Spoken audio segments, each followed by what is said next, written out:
এরপরে নবী সাল্লাল্লাহু আলাইহি সাল্লাম সম্পর্কে আমরা গত কয়েকটা দিন যাবত একটা কথা আমরা শুনে আসছি। নবী সাল্লাল্লাহু আলাইহি সাল্লাম কি ছিলেন?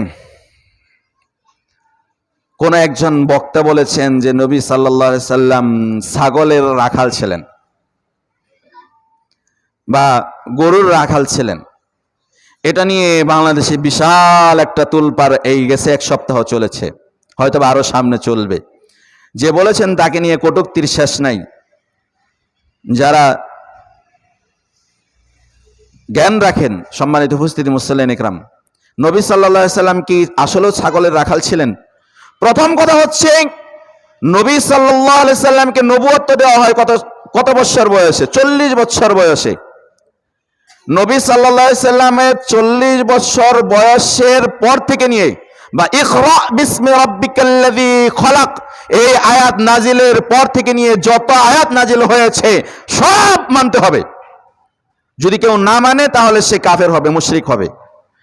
তার আগে নবী সাল্লাল্লাহু আলাইহি সাল্লামের নবুয়ত্ব পাওয়ার আগে, অর্থাৎ 40 বছরের আগে নবী সাল্লাল্লাহু আলাইহি সাল্লাম যা করেছেন, যা বলেছেন তা কিন্তু আমলযোগ্য নয়। আমাকে আপনাকে আমল করতে হবে এরকম কোনো কথা পবিত্র কোরআন এবং হাদিসে কোথাও বলা নেই। নবী সাল্লাল্লাহু আলাইহি সাল্লাম 40 বছরের জিন্দেগিতে কি করেছেন সেটা আমাকে আপনাকে আমল করতে হবে না। 40 বছরের পর থেকে নিয়ে 23 বছর, মৃত্যুর আগ পর্যন্ত 23 বছর, মক্কি জীবনে 13 বছর, মদিনা জীবনে 10 বছর, এই 13 বছরে তিনি যা করেছেন তার কাছে যা নাজিল হয়েছে তা মানতে হবে। এবার আসেন যে নবী সাল্লাল্লাহু আলাইহি সাল্লাম আসলেই কি ছাগল চড়াতেন? নবী সাল্লাল্লাহু আলাইহি সাল্লামের ভাষায় আমি বুখারীর একটা হাদিস আপনাদের সম্মুখে তুলে ধরব। সেই হাদিসটা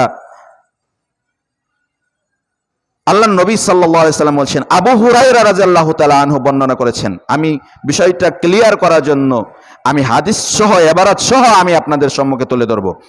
আবু হুরায়রা রাদিয়াল্লাহু তাআলা আনহু বলেন, আনিন নবী সাল্লাল্লাহু আলাইহি ওয়াসাল্লাম ক্বালা মা বাআসাল্লাহু নাবিয়্যা ইল্লা রাআন গনামা, গনামুন মানে ছাগল।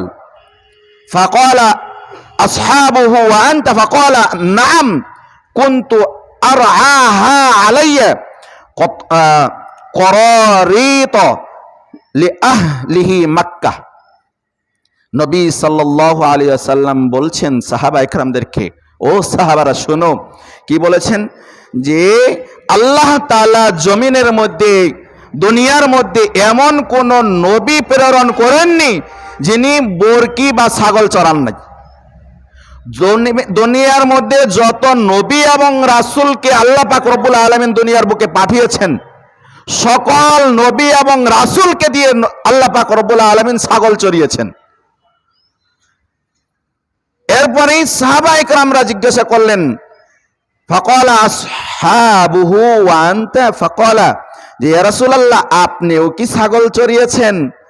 আল্লাহর নবী সাল্লাল্লাহু আলাইহি সাল্লাম বললেন যে হ্যাঁ, আমিও কয়েক কিরাতের বা কয়েকটা মুদ্রা বা কয়েকটা টাকা, আমাদের বাংলা ভাষায় বলি একটু, কয়েকটা টাকার বিনিময়ে মক্কাবাসীদের ছাগল চড়াতাম। এটা নবী সাল্লাল্লাহু আলাইহি সাল্লাম বলেছেন। হাদিস হচ্ছে আধুনিক প্রকাশনী বুখারী, ইসলাম আধুনিক প্রকাশনী 2102, ইসলামিক ফাউন্ডেশন বুখারী 2119 নাম্বার হাদিস। তো নবী সাল্লাল্লাহু আলাইহি সাল্লাম যেহেতু নিজেও স্বীকার করেছেন আমি মক্কাবাসীর ছাগল চড়িয়েছি কয়েকটা কিরাত বা কয়েকটা টাকার বিনিময়ে। এখন কথা হচ্ছে সেটা নবুয়ত্ব পাওয়ার পূর্বে না পরে সেটা এখানে উল্লেখ নেই। যদি পূর্বে হয়ে থাকে তাহলে নবী সাল্লাল্লাহু আলাইহি সাল্লাম যদি ছাগল চড়ান তাহলে আমার আপনার ক্ষতি কি?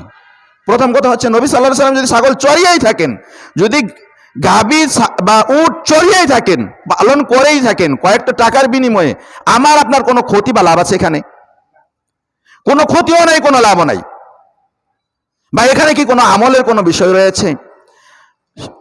এটা নবীদেরকে ছোট করা হবে যদি আমি বলি যেহেতু আল্লাহ পাক রব্বুল আলামিন প্রত্যেকটা নবী এবং রাসূলকে দিয়ে ছাগল চড়িয়েছেন, এটা প্রত্যেকটা নবীর মর্যাদা মনে করতে হবে। কেন ছাগল চড়িয়েছেন? আমরা যারা ছাগল দেখেন বা ছাগল যারা পালেন বা দেখেছেন বুঝেছেন, ছাগল পালা কিন্তু অনেক ধৈর্যের ব্যাপার। ছাগল পালা, ছাগল কিন্তু ডাইনে যাইতে বললে যাবে বামে, টান দিবেন ও দৌড় মারবে। ছাগল পালা অনেক ধৈর্যের ব্যাপার। প্রত্যেকটা নবী রাসূলকে আল্লাহ পাক রব্বুল আলামিন ধৈর্যের শিক্ষা দিয়েছেন ছাগল চড়ানোর মাধ্যমে। সুবহানাল্লাহ। তো নবী সাল্লাল্লাহু আলাইহি সাল্লাম যদি ছাগল চড়িয়ে থাকেন, আমি যদি বলি সেটা নবী সাল্লাল্লাহু আলাইহি সাল্লাম নিজে বলেছেন, আমি বললে কোথায় দোষ? এত অতিরঞ্জিত করা যাবে না, অতিরিক্ত করা যাবে না। যে বলেছেন তাকে কটূক্তি করে একদম শেষ করে দিয়েছি। নবী সাল্লাল্লাহু আলাইহি সাল্লাম নিজে বলেছেন আমি ছাগল চড়িয়েছি। আপনারা, আমি হাদিস সহ উল্লেখ করেছি, এটা কারণ আপনারা নিজেরা দেখবেন। আবার কেউ আবার বলবেন না যে আমাদের এই খতিব সাহেব কথাটা বলেছে, আমি বলিনি। এটা হচ্ছে প্রথম কথা। দ্বিতীয় কথা হচ্ছে